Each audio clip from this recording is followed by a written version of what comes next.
educação financeira vai muito além de planilhas e números. Ela envolve nossas emoções, escolhas e bem-estar. Neste programa, vamos falar sobre a importância do planejamento. Por que é tão difícil para algumas pessoas organizarem suas finanças? Como a falta de organização pode trazer prejuízos na hora de declarar o imposto de renda? Quais os impactos emocionais do descontrole financeiro? Essas e outras questões estão no Contraplano de hoje.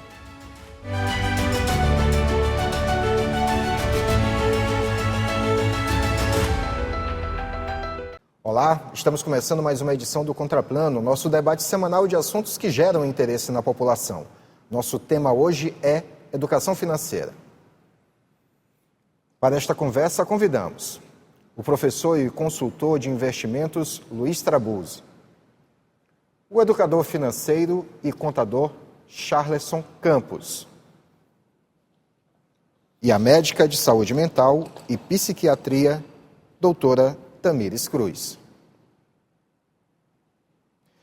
Nossa conversa vai começar justamente com o Charleson Campos, porque para falar sobre a educação financeira a gente precisa entender primeiro, o conceito, e aí eu gostaria até que fosse um conceito até bem mais simplificado para que o nosso público, de uma forma mais ampla, possa entender o que é a educação financeira. Educação financeira, a gente pode pegar até o seu dia a dia normal, né? Alguém educado, por exemplo, numa relação, é alguém que conversa bem, é alguém que respeita, é alguém que sabe dialogar. Educação financeira também vai falar sobre algo que você está fazendo, só que agora com o seu dinheiro. Nesse caso, é você respeitar o uso do seu dinheiro, não gastar além daquilo que você recebe, colocar de uma maneira que ele possa se multiplicar. Então, a educação financeira vai falar sobre o tratamento do que você faz com o seu dinheiro. Se você fizer um bom tratamento, tiver uma educação com ele, ele se multiplica. Se você não tiver educação com o seu dinheiro, ele diminui. Quando a gente fala desse bom tratamento, Luiz, ele pode acontecer de diversas formas, né? Essa educação financeira, nessa questão de investimentos, pode se traduzir de muitas formas, é isso? Quando a gente fala da pessoa que é educada, a gente supõe o quê? Que ela já está ganhando mais do que gasta. Então, isso já está pacificado, já está controlado. E aí ela vai precisar investir esse dinheiro de uma forma inteligente. E o que seria uma forma inteligente? É a forma que faça sentido para ela. Por exemplo, o sonho daquela pessoa é comprar uma casa. Então, vai ter um investimento mais ou menos voltado para isso daí. Então, quando a pessoa se conhece a sua realidade e da sua família, ela vai começar a fazer investimentos inteligentes. E, claro, ela precisa conhecer um pouco desse mercado e não apenas confiar no gerente de banco ou da corretora, enfim, pessoas ali que estão a instruindo financeiramente. Aí, quando ele fala aqui em inteligência, doutora Tamires, a gente vem com uma questão que é muito natural nos dias atuais, que é falar sobre como a pessoa tem o controle psicológico e o controle mental sobre os números que estão movimentando e sejam movimentados nas suas contas. E aí, neste ponto específico de finanças, o que é necessário para que a pessoa consiga ter um equilíbrio de saúde mental a ponto dela não se perturbar tanto? Eu acredito que o ponto-chave é a identidade daquela pessoa. Por que ela necessita de dinheiro? Qual é o objetivo desse dinheiro? E a terceira pergunta seria, por que eu compro o que eu compro? Por que eu tenho o que eu tenho? Então, isso é de forma cultural, da base familiar. E nós temos as crenças limitantes. Então, muitas pessoas vêm daquela crença que dinheiro é ruim, que pegar em dinheiro não é saudável. Então, a pessoa tende inconscientemente a repelir o dinheiro, a afastar o dinheiro. E muitas pessoas também têm a crença que eu vou usar esse dinheiro para preencher um vazio emocional, por uma falha na base familiar, nas suas origens familiares. Então, nós precisamos entender como é que funciona esse subconsciente dessa pessoa. qual é a importância do dinheiro para ela, o que é que significa dinheiro para ela, para que nós possamos entender por que é que ela compra o que compra. Por que ela deseja ter um iPhone e não um Samsung? Por que ela deseja ter uma casa de 600 mil reais e não uma casa de 200 mil reais? Então, nós precisamos entender o emocional dessa pessoa. E eu acredito que tanto a falta como o excesso de dinheiro gera muitas doenças psiquiátricas, como a insônia, o transtorno de ansiedade, depressão, muitos pensamentos suicidas. Então, é necessário ter esse equilíbrio emocional, né? Se entender para que você possa entender como é que eu vou gerir esse dinheiro que me compete. São muitos os pontos que você acabou de tratar, que a gente vai precisar tratá-los, né, com mais calma ao longo desta edição do programa. E aí eu volto a conversar com o Charleson. Charleson, o que a gente pode entender de uma pessoa que não consegue ter o controle das suas finanças, né? Já foi dito aqui que uma pessoa educada financeiramente é aquela que gasta menos do que ganha, né? Mas o que a gente pode, né, dentro desse ponto, falar sobre uma pessoa que realmente não consegue ter esse controle? Tá. Como bem citado pela doutora, né, a questão do controle do dinheiro, ele também passa pelos aspectos emocionais. Então, quando você, por exemplo, olha, como a doutora instigou, né, você olha um iPhone. Por que você quer um iPhone em vez de um Samsung? O que lhe atrai a isso, né? Então, muitas vezes, a falta de controle sobre esses impulsos vão levar a pessoa a ter um descontrole financeiro que veio, na verdade, a partir de uma falha, algo relacionado à identidade. Então, a primeira coisa que nós vamos falar sobre dinheiro, eu acredito que tem que passar pelo aspecto emocional primeiro. Então, eu preciso saber por que eu comprei um iPhone se eu não tenho condições, por exemplo, de colocar crédito no celular?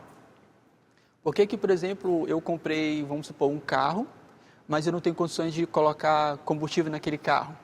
O que me fez ter aquele carro se eu não planejei antes, se eu tinha condições de sustentar a manutenção daquele carro? Porque daqui a pouco eu compro o carro, aí vem IPVA, vem seguro, aí eu reclamo do seguro, que é algo importante que eu devo ter, mas eu não tenho condições de sustentar. Vem a manutenção, vem a limpeza, vem o combustível, e aí aquela compra que era um sonho se tornou agora um pesadelo. Então, o descontrole financeiro, ele nasce quando também há um descontrole emocional. E aí, se você não se conhece, se você não se avalia, você vai começar a comprar coisas por impulso. Não tendo dinheiro, vai escapar e vai utilizar o cartão de crédito. Eu não tenho dinheiro para pagar, então, mas eu tenho um limite. Você já está entrando numa cilada. Se tu não tem dinheiro para pagar, você não pode pegar o cartão, que na verdade, ele é que um empréstimo, ele é uma autorização para você gastar um dinheiro que não é seu. E se você gasta um dinheiro que não é seu, você tem que pagar esse dinheiro, só que você não tem. E aí, qual é o grande lance? Eu não tive controle para dizer, não, eu não posso comprar isso aqui. Não, eu tenho que esperar um pouco mais, eu tenho que guardar dinheiro para comprar aquilo. Aí a gente não consegue guardar, não consegue esperar e acaba tendo descontrole financeiro e entrando em ciladas. E às vezes coloca até outras pessoas, quando a gente pede emprestado o cartão do amigo, pede dinheiro para um parente e aí a bola de neve começou. Luiz, volto à questão da forma da pessoa fazer investimentos, aproveitando justamente os teus conhecimentos nesse setor específico. Como a pessoa ela pode realmente ter a certeza, a garantia de conseguir mais ganhos, mantendo uma boa saúde financeira, dentro de investimentos, conseguindo observar a longo prazo de que aquilo não pode reverter para um outro quadro? Legal. Assim, um dos mitos que tem em investimento, que a gente, enquanto educador financeiro, tende a desmistificar, é pessoas que falam que você pode ter um ganho rápido e seguro. E isso não existe, assim, na maioria, 99% das vezes. Todo investimento, ele tem um risco. E quanto maior o prazo dele também, você aumenta um pouco o risco. Então, por exemplo, uma pessoa que ela está encantada com ganhos rápidos, ela vai querer fazer investimentos no dia, o que se chama de day trade. Eu vou aqui comprar uma ação, se ela subir eu vendo, se cair, Enfim, a pessoa começa a entrar nisso e ela começa a perder dinheiro, porque ela vai sem conhecimento nenhum para o mercado. Então, a primeira coisa para você ter uma saúde financeira e investimentos é desista de ganhos rápidos, porque 97% das pessoas que agem dessa forma, como falei do day trade, elas perdem dinheiro. Agora, outra forma é que as pessoas têm que entender também quais são os investimentos disponíveis. Hoje a gente tem renda fixa, que é basicamente você emprestar seu dinheiro para um banco ou para o governo e lá na frente receber com juros. Nós temos renda variável, que aí você fala do mercado de capitais, que é investir em bolsa de valores e ações, fundos imobiliários, mas esses não são para qualquer pessoa, porque justamente tem essa volatilidade. Uma hora está lá embaixo, outra hora está lá em cima, e se a pessoa não entender daquele mercado, ela logo vai tirar o dinheiro dela com prejuízo. E, claro, nós temos investimentos alternativos, como aqueles que a gente estava conversando aqui antes do programa, como Bitcoin, criptomoedas, que são ainda mais complicados, porque para você entender o conceito de criptomoeda, o que é uma blockchain, enfim, uma série de coisas, a pessoa não vai buscar entender isso aí. Então, ele só quer saber que o amigo dela, que o primo dela ganhou dinheiro com Bitcoin. E ela vai colocar o dinheiro lá e pode se frustrar. Então, o primeiro passo é conheça sobre investimentos. Aí você tem pessoas para lhe ensinar, aqui na Assembleia Legislativa tem cursos, tem youtubers, enfim. Mas, de certa forma, comece sempre sendo conservador. Esse é o primeiro passo. Monte sua reserva de emergência, coloque em aplicações bem conservadoras, CDBs de bancos confiáveis, até mesmo bancos digitais, mas, enfim, não vá se apressar para ter ganhos rápidos. E aí, doutora, dentro dessas possibilidades de ganho rápido, algumas pessoas recorrem a alguns recursos duvidosos. E aí eu falo especificamente de aplicativos, sem nominar nenhum, né? Em que muitos desses aplicativos são de jogos, as pessoas às vezes se enganam com uma rodada em que ganham alguma coisa e continuam investindo o seu dinheiro e começam a perder. E aí vem uma preocupação, porque o dinheiro começa a sumir. Isso de que forma atinge o psicológico dessa pessoa e até que ponto pode ser grave essa situação? Eu já tive pacientes, não um, nem dois, nem três, vários pacientes que aconteceram essa situação, com jogos, com investimentos errados, com separação conjugal, né? Então, a perda do dinheiro, ela ocasionou nessas pessoas o transtorno de ansiedade inicialmente, aquele medo exacerbado, crise de pânico e logo em seguida pensamentos suicidas. Já tive pacientes que tentaram automutilação, medicação, como uma forma, se eu tirar a minha vida, todos os meus problemas estão resolvidos. Então, precisa ter essa organização, precisa ter um autoconhecimento inicialmente.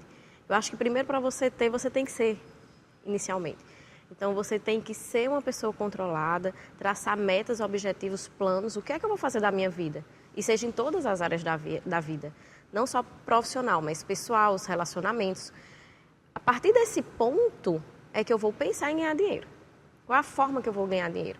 Porque, por exemplo, o que é que eu noto hoje? Hoje, dos transtornos psiquiátricos mais crescentes é a síndrome do burnout, que está relacionado ao estresse crônico, que é diretamente ligado ao trabalho. Então, eu vou fazer uma prova aqui, vou passar nesse concurso muito difícil, que eu vou ganhar bem e vou ter estabilidade financeira. É o que as pessoas pensam. Tá, você ganhou aí seus 30 mil reais como um salário, né, que muitas pessoas almejam um emprego como esse.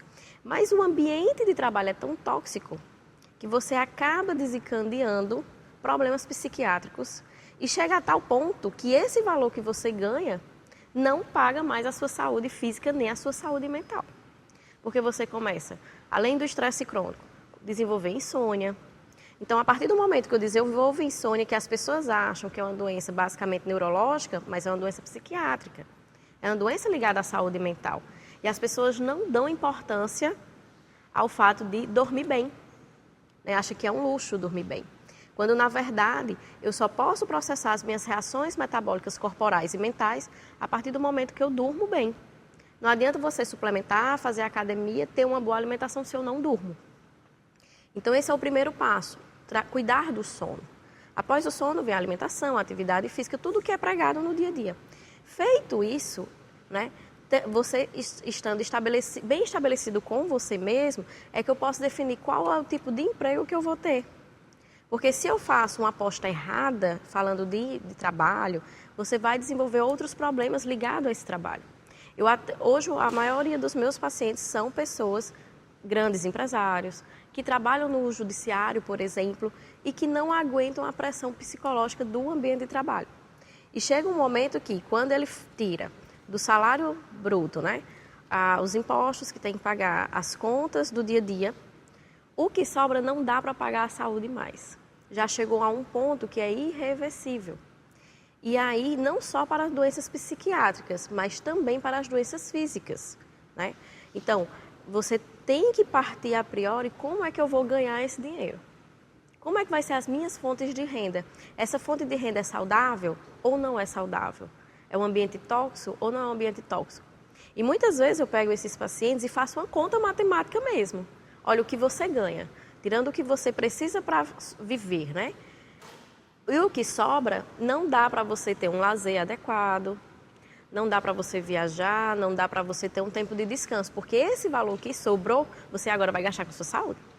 E muitas vezes, nós já estamos no limite de ser irreversível.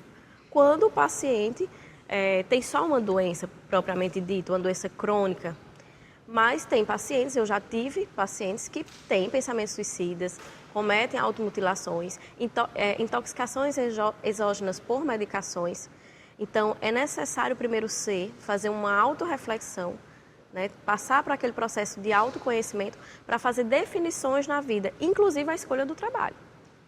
Certo. Aí eu fico imaginando, na cabeça dessa pessoa, às vezes é uma bolsa de valores com aquele turbilhão de pessoas falando ao mesmo tempo que não se entende nada, deve ser desse jeito na cabeça da pessoa, ela não consegue se entender.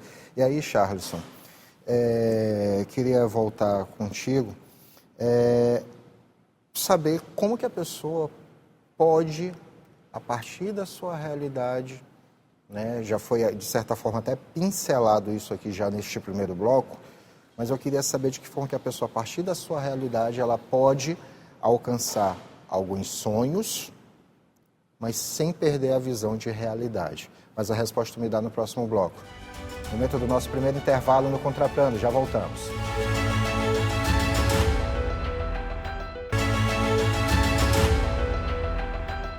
Estamos de volta com o Contraplano, hoje debatendo educação financeira. E no bloco anterior, falava com você, me direcionava para você, Charles, e falava a respeito justamente de como a pessoa pode construir os seus sonhos, mas tendo a noção exata daquilo que ela tem dentro da sua realidade e alcançando essas coisas. Como é que pode ser feito? Bem, para não ficar apenas algo teórico, eu vou dar como exemplo a minha própria vida, né? Eu decidi morar sozinho aos 19 anos de idade, né, numa kitnet. Eu já tinha 9 irmãos que eu morava com eles. Quando eu fui morar sozinho numa kitnet, eu saí devido ao excesso de dívidas que tinham feito na família. E aí eu decidi que quando eu fosse morar naquela kitnet, eu só sairia dela para minha casa.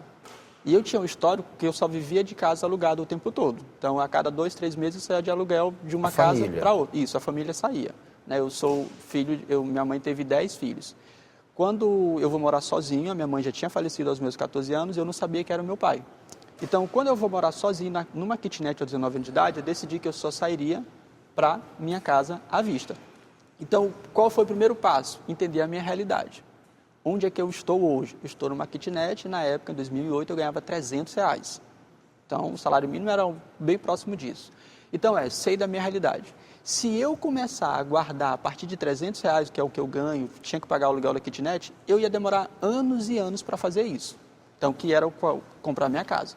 Só que quando eu chego na kitnet, a pergunta a uma das minhas vizinhas foi: como é que é morar aqui? Ela disse: não, aqui é muito bom, aqui é muito confortável. Eu disse: não, eu não quero isso para mim, eu quero mudar a minha realidade. Então eu sei onde eu estou e agora eu sei onde eu quero chegar. Onde eu queria chegar? Na minha casa. A minha vizinha, para ela, estava confortável. Então, para algumas pessoas, você é confortável onde você está e por isso não há o que desejar e mudar. Eu queria ter a minha casa. Então, qual foi o meu primeiro projeto? Saber onde eu estava. Segundo, agora o que eu vou fazer para acelerar esse projeto? Se eu continuasse ganhando o que eu estava ganhando, eu ia demorar muitos anos para fazer isso. Então, eu fui me capacitando em conhecimento, estudando, conseguindo empregos melhores, até que eu me tornei bancário. Depois que eu me torno bancário, eu consegui guardar dinheiro. E aí começa o processo em que eu vivia com R$300 e agora eu estava vivendo com 3, 4 mil reais. Só que eu tinha um projeto, comprar a minha casa.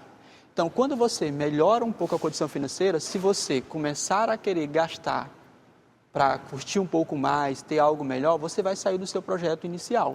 Então, meu projeto era, eu quero comprar minha casa. E aí, na época, muitas pessoas criticavam minha postura.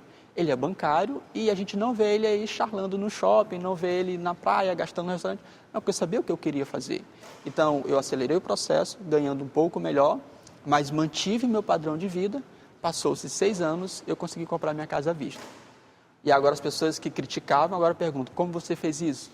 Eu digo, eu sabia onde eu estava, eu acelerei um pouco ganhando melhor e eu mantive meu padrão de vida para que eu pudesse realizar o meu sonho, que aos 25 anos de idade eu tinha minha casa agora comprada à vista. Então saber onde você está, saber onde você quer chegar, melhorar um pouco os seus ganhos, porque hoje, por exemplo, um salário mínimo é 1.518.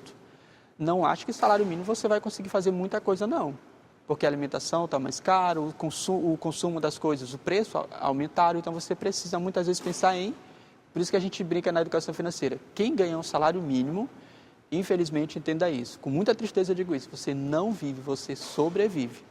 E aí você precisa aprender que, para realizar algumas coisas, eu vou ter que aumentar um pouco os meus ganhos. Seja através de capacitações, novos empregos ou até mesmo renda extra. Aí assim eu consigo realizar aquilo que eu almejo. Luiz, queria que falasse para a gente um pouco sobre o que é a tomada de decisão financeira. De que forma que a pessoa pode ter noção exata, né, de que ao pretender algo e ter consciência da sua realidade, ela precisa fazer ali uma definição do que ela quer. O que é essa tomada de decisão financeira? É interessante que, assim, ninguém é louco. Todo mundo, quando vai tomar uma decisão financeira, ele acha que está fazendo o melhor, né? Então, a pessoa que está gastando seu dinheiro comprando um iPhone, como o doutor falou, sem ter condição de botar o crédito, ele acha que está fazendo uma tomada de decisão financeira muito boa, mas na verdade não é. E partindo do pressuposto que a pessoa tem que conhecer sua realidade, começa daí. A boa decisão financeira é, eu vou tomar uma decisão consciente, ou seja, eu posso gastar isso aqui? E quando eu falo em poder gastar, não é fazendo juízo de valor. Você pode fazer o que você quiser, inclusive levar seu pet para um spa, desde que você tenha condições financeiras para isso. Então a tomada de decisão começa assim. Beleza, eu entendi que eu posso fazer? Não tenho condições. E aí o que a maioria das pessoas faz, recorrem a empréstimos, cartões de crédito, até mesmo agiotas, infelizmente isso acontece, ou empréstimo direto com o banco, com o familiar, para ter aquele bem, aquele serviço. Não é a melhor opção. A melhor opção seria você já se planejar. Eu não tenho agora, como é que eu vou fazer para ter? Custa tanto, eu preciso economizar X reais por mês. Aí entra o caso que o Charles falou. Bom, mas eu não tenho condição. Então aí entra outra parte. Vou fazer uma renda extra, vou me capacitar para ganhar mais. E beleza, eu tenho condição de pagar e aí eu faço. Então toda vez que a pessoa for tomar uma decisão financeira, principalmente quando envolve financiamento de bens mais caros, por exemplo, como uma casa, um carro, que assim, uma vez que você entra no financiamento desse, é algo muito sério. Porque uma das dores que as pessoas têm é a perda de bens. Então imagina só, você comprou uma casa, reformou muito bonito, e você tem que abrir mão porque você não tem condições de pagar. Imagina a vergonha que é, você comprou um carro e aí chegou lá o oficial de justiça dizendo, olha, você não pagou essas parcelas do banco, devolva o carro para mim. Então, o pensamento é esse, é o planejamento financeiro, saber onde quer chegar e fazer tudo com muito cuidado, sem agir por impulso. Doutora, eu queria falar agora a respeito, né, até seguindo essa mesma linha, porque nós já falamos sobre aquelas pessoas, né, ficou subentendido nas respostas anteriores, aquelas pessoas que têm um certo poder aquisitivo, mas que se perderam em meio a esse poder aquisitivo, extrapolando os seus gastos, não teve o controle financeiro. Agora eu queria falar sobre aquela pessoa que tem um sonho de acumular um certo valor justamente para adquirir os bens. Essa pessoa começa a ter ansiedade porque o tempo vai passando e aquilo que ela tanto almeja, ela não consegue chegar. Às vezes é uma casa própria que a pessoa quer ter e aí ela acredita que 1 ano de trabalho, fazendo certas economias, ela consegue dar uma boa entrada e 1 ano passa, 2 anos, 3 anos, ela não consegue aquele objetivo. Como é que se comporta a cabeça de uma pessoa dessa? Pegando o gancho da sua fala, ela vai cometer uma decisão errada. Porque nesse momento existe um desejo do pertencimento. Então, quando eu sou de uma classe inferior, poxa, eu ganhava R$300, pegando o exemplo do doutor aqui, eu ganhava R$300, agora eu ganho 3.000. Eu era inferiorizada por ganhar R$300 e morar no kitnet, mas agora eu tenho 3.000. Então, agora eu posso pertencer à classe que compra o iPhone, por exemplo. Então, eu vou lá e compro. Então, quem sofre do transtorno de ansiedade, do TOC, que é o transtorno da compulsão, né, o obsessivo compulsivo, ele tem o desejo por trás desses transtornos psiquiátricos, dessas doenças mentais, ele tem o desejo de pertencimento. Então, muitas vezes, para ele ser incluído, ser aceito no meio social, é ter, e não é o ser. Então, eu preciso ter um carro bom, eu preciso ter um celular bom, eu preciso ter uma casa. Não importa o que isso vai me custar. Se eu vou dever a um agiota, se eu vou dever ao banco, se eu vou dever ao cartão de crédito. Então, hoje, conta muito a questão da aparência. A aparência conta muito, né? Eu não sou daqui do Maranhão e quando nós chegamos aqui em São Luís, algo que eu observava bastante era, às vezes a gente está andando nas ruas de bairro, não é uma casa pela aparência simples, mas tem uma Hilux, mas tem um carro relativamente caro, né? E às vezes eu fico me perguntando, será que realmente essa pessoa pode, né, custear esse carro, né? Então, às custas de quê? Então, quando uma paciente ela já vem de uma base familiar comprometida, que essa base familiar gera problemas mentais, gera transtornos psiquiátricos, ela vai tomar decisões erradas por essa carência emocional. Ela precisa pertencer.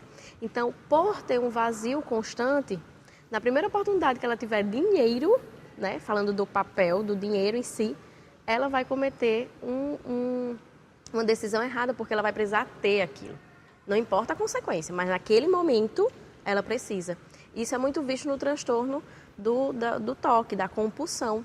Às vezes a gente vê assim, principalmente mulheres, né? Quando a gente recebe o salário, o que é que eu vou fazer com esse salário? Às vezes, antes de pagar as contas, não, vou ali no shopping porque eu mereço comprar um sapatinho novo, uma roupa nova, e acaba desestruturando todo o meu orçamento. Então, precisa ter equilíbrio emocional.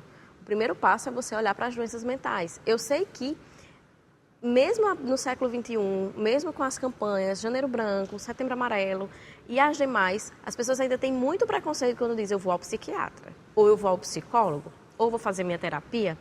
Só que as pessoas não entendem que esse é o foco. Porque se a gente pega a formação do organismo como um todo, o primeiro órgão gerado é o coração, mas o segundo é o sistema nervoso autônomo, que vai formar o cérebro. Então, antes de você ser um bebê, você tem sistema nervoso, que já está captando as suas emoções. Então, se ali já começa um desequilíbrio, eu vou me tornar um adulto desequilibrado. Então, antes de ter o dinheiro, você precisa olhar para a sua saúde mental, para que você possa tomar decisões, e não é só falando em compra, mas que você possa tomar decisões mais assertivas no seu dia a dia. E aí tem 2 pontos interessantes na sua fala, que eu não lembro ao certo ano, mas teve um levantamento do DENATRAN, Departamento Nacional de Trânsito, que revelou que São Luís, acredito que em torno de 7 anos mais ou menos, era a cidade onde havia a maior rotatividade da frota de veículos no país. As pessoas trocavam muito de veículo aqui. Aí acaba entrando dentro desse ponto. Aí um outro ponto também que chama atenção, o fato que às vezes essa dívida que a pessoa constrói não é porque ela quer, para satisfazer às vezes a vontade de um filho, uma filha que quer ter um celular de última geração, com a melhor câmera, um notebook novo, enfim. Charleson, queria falar contigo agora a respeito de reservas. Porque a gente já falou de investimentos, como que a pessoa pode fazer, de certa forma, um investimento, mas também é importante a pessoa se preocupar com uma reserva justamente para ela ter essa tranquilidade financeira e mental, né? Como que a pessoa pode fazer isso tendo em vista que ela recebe, digamos, o salário mínimo, mas desse salário mínimo eu quero ver se eu deixo tanto como uma reserva para uma necessidade, que é o caso de saúde, que acontece com certa frequência. Certo, vamos lá. Como a gente tem conversado aqui, tem se demonstrado que a forma como eu vou lidar com o dinheiro ela é mais emocional do que técnica em si. Porque o dinheiro ele é justamente isso, ele é mais emocional. O dinheiro ele não anda, ele não corre, ele não faz nada. Eu que decido o que vou fazer com ele.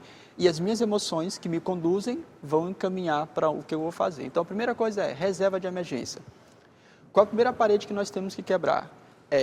Quando eu tenho uma reserva, eu estou deixando o dinheiro parado, entre aspas, em algum lugar.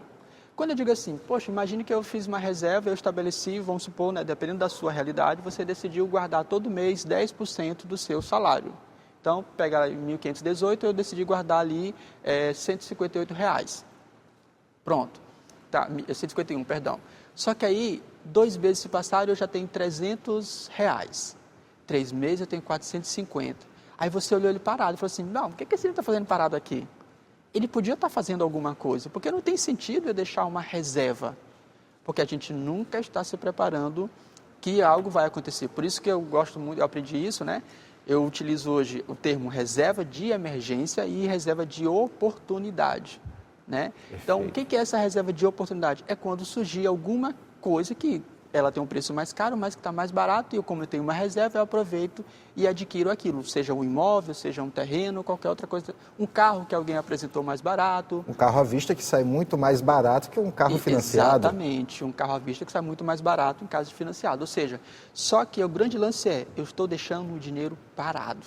Imagine você saber que depois de 5 anos você tem uma reserva de 10 mil. Aí você vai acabar criando necessidades para gastar aquele 10 mil. Por isso, a primeira coisa é, eu preciso ter o controle para ver um dinheiro em que eu diga assim, eu não vou mexer nele agora. Eu não tenho necessidade de mexer nele, mas eu sei quanto tem. Então, numa reserva hoje, você aproveita, você pode colocar numa caixinha do Nubank, que já rende alguma coisa. Ou seja, eu já não coloco mais só o dinheiro parado numa conta. Ele vai ficar parado, mas ele vai crescer. Aí entra novamente isso. Quando eu olho ele crescendo, eu digo, poxa, estou fazendo nada com esse dinheiro, e aí eu fico sempre nessa ânsia de querer fazer alguma coisa. Por isso, a primeira coisa para ter uma reserva é eu definir que eu não necessito daquele dinheiro e que eu não vou mexer nele. E aí, quando surgir alguma coisa, seja a emergência, seja a oportunidade, então, por isso, o conceito que eu diria é troque o nome de reserva de emergência, para que você não fique atraindo uma emergência, e coloque reserva de oportunidade. Ou seja, você está aguardando uma oportunidade. Qual? Não sei. Mas quando ela surgir, eu tenho dinheiro para essa oportunidade. Sorte do brasileiro que hoje em dia já não trocamos mais a moeda, né? Porque acaba não perdendo o valor como era antigamente para quem guarda dinheiro em casa. Doutor Luiz, queria falar contigo a respeito das ofertas que tem aqui na casa, né? Que tem cursos, alguns cursos que são disponibilizados aqui na casa. Algum desses cursos vai nesse sentido, mas tu me responde daqui a pouco, pode ser? Tá certo. Mais um intervalo, nosso último intervalo no Contraplano. Já voltamos com a nossa conversa.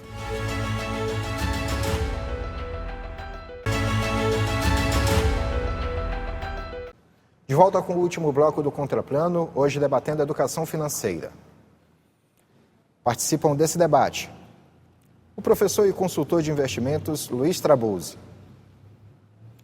o educador financeiro e contador Charleson Campos e a médica de saúde mental e psiquiatria, doutora Tamires Cruz. E aí, no final do bloco anterior, Luiz, eu falava contigo a respeito das ofertas que às vezes a casa tem de curso aqui.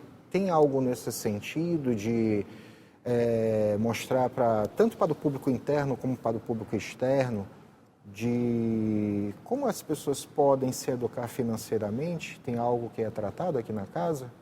Sim, a Assembleia Legislativa, por meio da Escola do Legislativo, oferece uma gama de cursos em diversas áreas, gestão pública, processo legislativo e também na parte de educação financeira, investimentos, uma vez que a gente entende que a educação ela não fica restrita apenas aos servidores da Assembleia, mas também para toda a população. Então, os cursos são abertos. E aqui a gente tem o curso de Educação Financeira ou Inteligência Financeira, como é o que está sendo atualmente, que acontece periodicamente, de 1 a 2 vezes por ano. A gente tem como foco o servidor da Assembleia Legislativa, porque a gente sabe que se esse servidor não estiver bem financeiramente, o que vai acontecer? O resultado dele no trabalho, a produtividade vai cair, bem como a doutora falou. Então, uma pessoa que está estressada por conta do dinheiro, ela normalmente vai levar esse problema para o trabalho, vai ser uma pessoa mais estressada, vai estar sempre reclamando, é aquela pessoa que ganha muito bem, você sabe que ela ganha bem, mas o dinheiro dela nunca dá. Enfim, e aí a gente aproveita também para abrir para a população. Então, quem quiser se inscrever, vai no Instagram da Escola do Legislativo, que é escoladolegislativo.ma, onde a gente está periodicamente publicando os cursos que são ofertados. E aí, doutora, deixa eu lhe perguntar uma coisa. Ele falou algo que estava já passando para minha cabeça, que era em tratar a respeito. O dinheiro nunca dá. E aí, o que passa na cabeça da pessoa quando o dinheiro não dá? Esse mês eu recebi mais, já teve reajuste no meu salário, mas o dinheiro não dá para pagar as coisas. É desesperador, né? É bem desesperador. E é engraçado porque no nosso cérebro nós temos uma estrutura que chama amígdala cerebral. Então, quando a amígdala entende que você está passando por um problema, seja real ou imaginário, por exemplo, eu tenho uma conta para pagar de R$1.000, mas eu só ganho 500. Então, ela detecta aquela falta dos R$500 como um problema. E ela vai desencadear reações metabólicas no organismo que vai piorar o teu quadro emocional.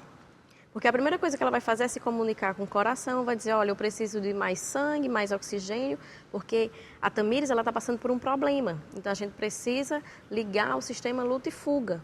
Ela precisa ter aporte, né, falando de organismo, aporte de oxigênio e de sangue, para que ela possa combater esse determinado problema. Porque para o cérebro, ele não sabe se esse problema é real ou imaginário, se você está criando ou se você está vivendo. Se você está só com medo de pagar uma conta ou se você está fugindo de um ladrão, por exemplo. Ele não vai saber distinguir. Então, quando você começa a ativar muito a amígdala, dizendo, eu não tenho dinheiro, esse mês não vai dar, poxa, eu estou ganhando pouco, poxa, o meu chefe é muito chato, vou ter que sair desse emprego atrás de outro e como é que eu vou sobreviver? Então, cada vez mais você vai criando situações que vai gerando mais reações e aí, quando você se depara, você está diante de uma crise de pânico. Aí, você vai perder dinheiro de duas formas que eu falo. Primeiro é o dinheiro que você vai ter que, em vez de pagar a conta, agora eu vou comprar os meus remédios, vou ter que pagar a consulta, vou atrás de fazer exames para ver o que é que eu tenho, para eu cuidar da minha saúde física e mental. E o segundo é o tempo. Esse tempo que você está passando pelo problema emocional, pela doença emocional, você está deixando de produzir. Você está deixando de traçar suas metas, seus objetivos. Você está deixando de ir para o trabalho. Então, saiu uma pesquisa em 2025 que no ano de 2024 o maior afastamento do INSS foram pelas doenças mentais, burnout e depressão. Então, essas pessoas estão saindo do mercado de trabalho pelo excesso de preocupação, pelo excesso de medo, e isso é preocupante, porque eu estou perdendo dinheiro de duas formas, por deixar de produzir e porque eu produzo, né, mas o meu organismo está comprometido e ao invés de eu desviar esse dinheiro, de deixar esse dinheiro para os meus sonhos, para os meus objetivos, para as minhas metas, eu estou cuidando da minha saúde física. Então, quando a pessoa se depara, poxa, não vai dar esse mês, você tem que, o que é que eu recomendo? Desacelera. Para, repensa na sua vida como um todo e desacelera. E não é só a pessoa que está ganhando menos, mas é a família. Então, se você é casado, se você tem filho, vamos aqui, vamos fazer uma reunião familiar, esse mês não vai dar. E eu não posso me permitir adoecer, porque senão você vai perder dinheiro de duas formas. Então, para, desacelera, repensa e, como eu costumo falar no consultório, muda a rota. Qual é a rota? Não, agora eu vou pelo menos ter uma saúde saudável, né? Vou me manter um organismo aqui saudável para eu não piorar as minhas despesas. Ou será que eu vou precisar traçar outras metas, ir atrás de um emprego, fazer renda extra? Então, quando você se depara, não vai dar, não gera mais problema para você mesmo. Então, é naquele momento que você precisa parar e desacelerar e mudar a rota. Charles, eu tenho um assunto que tira o sossego de todo mundo essa época do ano. Imposto de renda. fazer a declaração de imposto de renda e às vezes a pessoa não consegue encontrar todos os documentos necessários, perde o controle sobre as finanças, já não sabe onde gastou determinado dinheiro que ganhou ao longo do ano anterior, né? E como é que a pessoa faz para prestar contas junto ao leão e ter a noção exata de que ela está tendo o controle, né, tanto financeiro real como o financeiro mental daquelas suas contas, de forma que no final do prazo, lá no dia 30 de maio, ela vai poder dizer, ufa, graças a Deus o leão, não vou cair na malha do leão. Pronto. A Receita Federal, ciente desse nosso dilema, que é reunir toda essa papelada durante o ano todo, que geralmente a gente não reúne durante o ano. A gente, por exemplo, é atendido por um fisioterapeuta, aí a gente vai chegar no tempo de declarar e falar assim, tu consegue trazer para mim tudo que eu paguei? E aí o fisioterapeuta também vai ter que ir atrás de todos os atendimentos que ele realizou. Então, ciente dessa situação, o que a Receita Federal fez? Hoje nós temos, por exemplo, a chamada declaração pré-preenchida. Então, essa declaração é onde a Receita Federal já consegue puxar os seus dados, tanto de recebimento como algumas questões de despesas, não são todas. Então, na declaração preenchida, ele já tem todos os seus dados, como, por exemplo, nome, CPF, título, já tem quem foram as suas fontes de pagamento. Então, você já tem essa possibilidade hoje, essa facilidade de que praticamente 80% ali, em média, da sua declaração de imposto de renda já está preenchida automaticamente pela Receita Federal. E agora você vai complementar com aquilo que não está lá. Por exemplo, o seu filho, você tem um filho, você vai colocar o dependente, às vezes já puxa na própria declaração, mas o seu filho estudou numa escola particular. Então, você vai lá, vai na escola, pegar a declaração de despesas lá da escola, de matrículas e mensalidades, e você vai preencher isso lá na declaração de imposto de renda. Hoje, por exemplo, já em janeiro desse ano, foi lançado também o aplicativo Receita Saúde, onde agora os profissionais que atendem por CPF, como dentista, psicólogo, médicos, fisioterapeuta, quando eles atenderem, eles vão ter que informar isso também lá no aplicativo Receita Saúde, para que na próxima declaração do próximo ano também você não precise mais disso, porque lá já também vai estar todos os seus dados. Então você ou faz o acúmulo mês a mês, ou você espera para que no início de você vai até cada instituição que você gastou. Plano de saúde, você vai no site do plano de saúde, você puxa o demonstrativo de rendimentos. Bancos, você vai no aplicativo do banco e lá também tem um demonstrativo de rendimentos. Escola, você vai na escola e pega a declaração. Então, você vai preencher. Mas se você fizer uso da declaração pré-preenchida, já foi ali 80% da sua declaração praticamente preenchida para você. A gente, então, pode definir a declaração pré-preenchida como um mecanismo de educação financeira? Pode se denominar mais ou menos como dessa forma? Pode ser como educação financeira, mas também como prevenção, para que você também não deixe de declarar a sua... Porque se você não declarar, eles têm os seus dados também, e aí os dados já estão ali. É bom sempre a pessoa ir lá e confirmar tudo. É bom confirmar, isso. Né? E procurar ter sempre em mente... realmente o que passou pelas contas dela, seja entrando ou saindo, para não Lembrando se complicar, que respeitando aquilo que também pode ser declarado, porque Sim. nem tudo que você gasta, por exemplo, na escola, eu posso colocar os livros do meu filho? Não, os livros do filho não vão poder. Somente as mensalidades escolares e a matrícula vão poder. Então, é saber exatamente o que eu vou informar. E se você tentar informar um ganho a menos, a Receita na pré-preenchida já sabe que aquele ganho não foi a menos. Ele sabe exatamente qual foi o valor. Então, você não consegue... nesse sentido, escapar da Receita. Certo. A gente já está encaminhando para o final do nosso programa. Quero antecipadamente agradecer a presença de vocês três. Acredito que foi um bate-papo bem proveitoso, né, dentro dessa temática. E eu agora quero abrir espaço para que vocês possam fazer colocações, fazer as suas considerações finais e, porventura, até colocar algo que não exploramos dentro desse nosso bate-papo. Aí eu quero começar pelo professor Luiz Trabuzzi. Fique à vontade. O que eu poderia deixar de consideração final aqui para o pessoal que nos assiste é que quando você vai começar a investir, até mesmo a reserva de emergência, ela acaba sendo um investimento, Sim. que é uma aplicação financeira. Então, estude um pouco antes de fazer isso, sabe? Não vai na pressa, não vai porque teu vizinho está ganhando, o primo, o sobrinho está ganhando dinheiro online, sabe? Vai devagar, não se apressa com ganhos, porque na internet a gente vê muitas pessoas, às vezes, divulgando assim, eu ganhei tantos mil com isso aqui. E às vezes aquela pessoa nunca ganhou, ou então aquilo é fake, ou mesmo ela não mostra as perdas dela. Então, quando você segue por essa ganância, sem pensar muito, você acaba entrando em investimentos errados. E investir, para a maioria das pessoas, é como se fosse um jogo de vôlei amador. Imagina o pessoal que não sabe jogar muito vôlei, já imaginou esse pessoal jogando? Pois é. Qual o time que vai ganhar? É o cara que vai levantar e o outro vai cortar? Não, é o que vai passar a bola e o outro vai errar. Então é um jogo de quem erra menos. No longo prazo, ganha quem erra menos. Muitos profissionais do mercado, inclusive, por almejar ganhos muito altos, acabaram perdendo dinheiro dele mesmo e também dos seus clientes. Então, vai com calma, não chega na ganância, não é uma corrida onde eu tenho que ganhar mais que o Charles, mais que a doutora Tamires, não.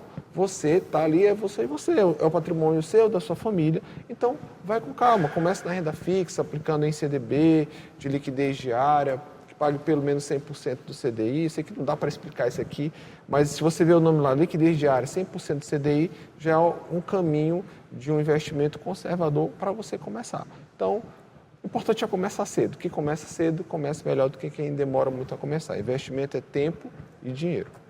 Certo. Charles, fica à vontade. Eu tenho uma informação muito importante que eu acredito que nós estamos no período do imposto de renda e muita gente deixa passar. Para você, um dos pontos iniciais para você ter que declarar, ser obrigado a declarar, é você ganhar mais hoje, mais do que R$ 33.888 no ano passado. Então, geralmente o pessoal tem na cabeça que quem ganha pouco não precisa declarar. Só que não é verdade. Tem muita gente que ganha menos do que é obrigado a declarar, mas em algum período do mês ele ganhou uma renda um pouco melhor e pagou imposto de renda. Então, se o seu salário, por exemplo, se o seu salário somado não alcançou o teto de 33.888, ficou abaixo, mas você teve algum mês de imposto que você pagou, então você declara e aquele dinheiro é restituído para você. E muita gente não sabe disso. Então, veja isso, não olhe só o fato de, eu ganhei mais que 33. Não faça isso. Veja se em algum mês você teve, e geralmente quem é comerciário tem muito isso, porque em algum mês ele teve uma comissão um pouco melhor, mas ele não passou do teto, porém ele teve imposto retido. E para finalizar, 2 conselhos muito importantes. Como geralmente a gente cresce e fala assim, o meu pai sempre dizia isso, a gente decora frases dos pais, né? Então eu gosto muito de ensinar ao meu filho frases financeiras que fazem muito efeito. A primeira delas 2 delas que eu quero compartilhar com vocês o que os olhos não veem, o bolso não sente. Então, reduza o seu nível de tela, de Instagram, onde você vê todo mundo indo no restaurante, no shopping e viajando. Quanto mais você vê isso, mais você vai ter a sensação de querer gastar o que você não tem. E o segundo o contentamento nos livra do endividamento. O contentamento nos livra do endividamento, ou seja, seja contente o estado que você está hoje, não se acomode, mas seja contente. Isso vai te livrar de murmurar e te livrar de fazer coisas que não é para fazer. Deixei a doutora Tamires por último justamente porque eu acho que é possível extrair nessas considerações finais uma boa orientação para que a pessoa sempre pense bem, né? Pense primeiro na sua saúde e depois nos bens materiais, né? Naquilo que ela tem na conta bancária. Fique à vontade. Eu quero finalizar aqui falando, se você está passando por problemas financeiros, eu super respeito os colegas que têm que fazer a reserva, que têm que ter um estudo, tem que iniciar o estudo, mas o primeiro passo é cuidar da saúde mental. A saúde mental hoje, né, apesar de todos os preconceitos, mas cuidar da saúde mental é um ato de coragem. Você dizer, eu não estou dormindo bem, essa insônia está afetando o meu foco, a minha concentração, a minha memória, está impactando a minha autoestima, o bem-estar geral, eu estou engordando porque eu não consigo descansar, porque eu não consigo me alimentar bem. Então, o primeiro passo é cuidar da saúde mental. Então, para você que está nos assistindo agora, que está passando por dificuldades financeiras, o primeiro passo é desacelerar, é parar um pouco e fazer a reflexão de como anda a sua saúde mental e emocional. Quais são as crenças limitantes, né? Quais são as frases que seu pai falou, que sua mãe falou sobre o dinheiro. O dinheiro é bom, é ruim, é saudável, o dinheiro traz problemas. né? Então, o primeiro passo é cuidar da saúde mental, é ter o equilíbrio emocional, entender por que eu preciso do dinheiro e depois que você ter esse dinheiro, o que é que eu vou fazer com esse dinheiro? Como é que eu vou gastar esse dinheiro? E para tomar essas decisões, é necessário você ter uma saúde física, uma saúde mental em equilíbrio. Senão, você vai tomar decisões erradas, você vai se precipitar e você vai cada vez mais gerar mais problemas, não só de dívidas, né? Não só problemas financeiros reais, mas também doenças que você vai estar atraindo para o seu corpo e para a sua mente. Dinheiro ou felicidade? Acredito que a felicidade. Porque a felicidade, como o próprio Charleson falou, quando você está contente no momento, que eu chamo de gratidão, né? Você já tem que ser grato por aquilo que eu tenho, para que eu possa ter a permissão de conquistar algo a mais. Se eu só reclamar, eu tenho esse celular, não gostei. Então, você vai chegar num processo que nada vai lhe satisfazer. E aí, cada vez mais, você vai estar tomando decisões erradas e isso vai te afundar, dividamente falando de termos financeiros, o papel. Então, tudo começa no emocional, na tua saúde mental, se equilibra primeiro, para que depois você possa ter. É o famoso ser para ter. Certo. Luiz, Charles, doutora Tamires, muito obrigado pela presença de vocês. O pessoal vai deixar de assistir eles aqui, mas eu acho que vou segurá-los aqui mais umas 3 horas para poder conversar com eles com calma. Brincadeiras à parte, gente, mas quero agradecer imensamente a vinda de vocês aqui participar conosco desse bate-papo. Dessa forma, nós chegamos ao fim do Contraplano de hoje. Você pode rever esta edição em nosso canal no YouTube, TV Assembleia Maranhão. Na semana que vem tem uma nova discussão no Contraplano. Até lá, paz e bem.